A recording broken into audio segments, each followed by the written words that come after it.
नमस्कार. आज मी आलेलो आहे रुईचोंडा व काजळकुंड हे दोन धबधबे बघण्यासाठी, जे येतात पारनेर तालुक्यामध्ये व जिल्हा अहमदनगरमध्ये.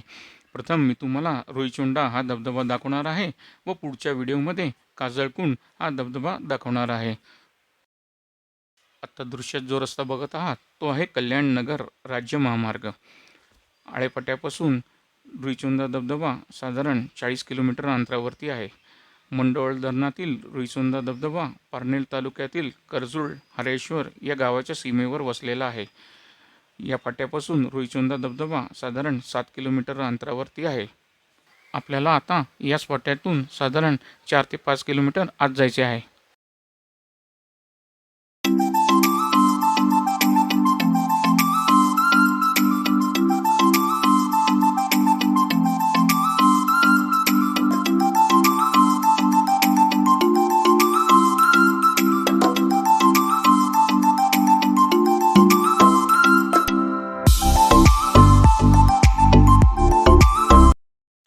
फाट्यापासून सुमारे आपल्याला 4.5 किलोमीटर आत यायचे आहे. मंडोळ धरणाच्या अलीकडे आपल्याला समोरच लगेच एक शासकीय विश्रामगृह दिसेल. इथून उजवीकडे एक कच्चा रस्ता गेलेला आहे. या कच्च्या रस्त्यानेच आपल्याला रुईचोंडा या धबधब्यापाशी पोचायचे आहे. त्यामुळं हा उजवीकडचा रस्ता घ्यायला नक्की विसरू नका. फाट्यापासून साधारण 4.5 किलोमीटर आत यावे. आपण आत्ता बघत आहात ते आहे शासकीय विश्रामगृह व डावीकडचा रस्ता जातो मंडोळ धरणापाशी. आपल्याला हा कच्चा रस्ता उजवीकडे जाताना दिसतोय. त्याच रस्त्याने आपल्याला रुईचोंडा या धबधब्यापाशी जायचं आहे. पुढे व्हिडिओ तुम्ही नक्की शेवटपर्यंत बघा आणि न स्किप करता बघा. मी तुम्हाला पुढे ड्रोननी काढलेले काही व्हिडिओसुद्धा दाखवणार आहे व पुढच्या व्हिडिओमध्ये येणारा काजळकुंड हा धबधबा याचीही माहिती देणार आहे.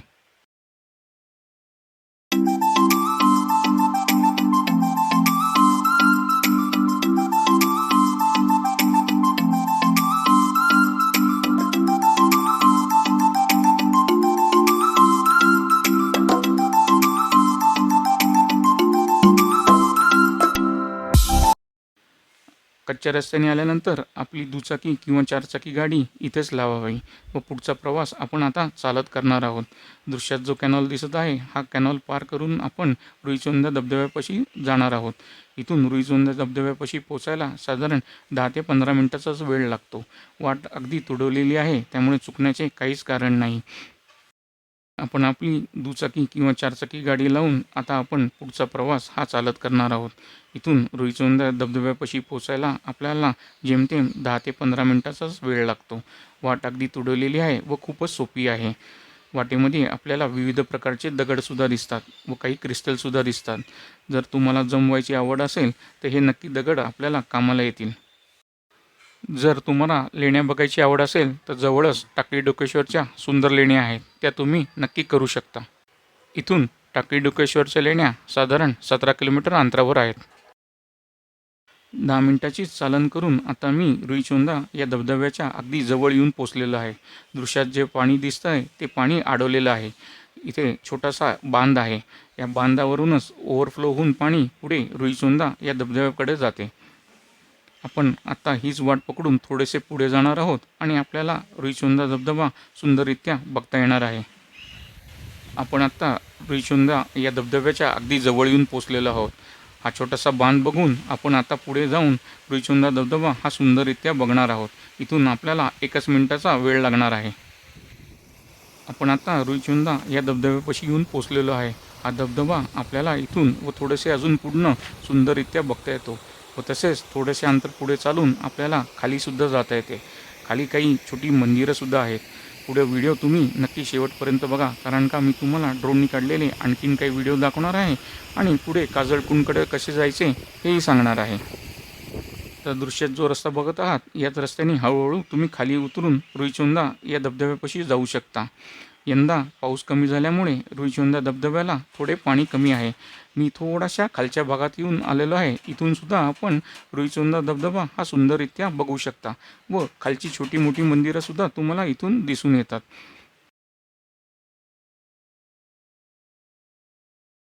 आपण संपूर्ण रुईचोंडा धबधबा बघितल्यानंतर आता ही दृश्यात वाट बघत आहात तीच वाट आपल्याला थेट काजळकुंड या धबधब्यापाशी घेऊन जाते. इथून काजळकुंड धबधब्यापाशी पोचायला 10 ते 15 मिनिटाचाच वेळ लागतो. काजळकुंड धबधबा हा सुद्धा सुंदर धबधबा आहे. तो तुम्हाला मी पुढच्या व्हिडिओमध्ये दाखवणार आहे व त्याची लिंक नंतर या व्हिडिओच्या डिस्क्रिप्शनमध्ये मी नक्की टाकेल. काजळकुंड धबधबा हा बऱ्याच लोकांना माहीत नाही, त्यामुळे ते रुईचोंदा हा धबधबा करूनच परत जातात.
Thank you.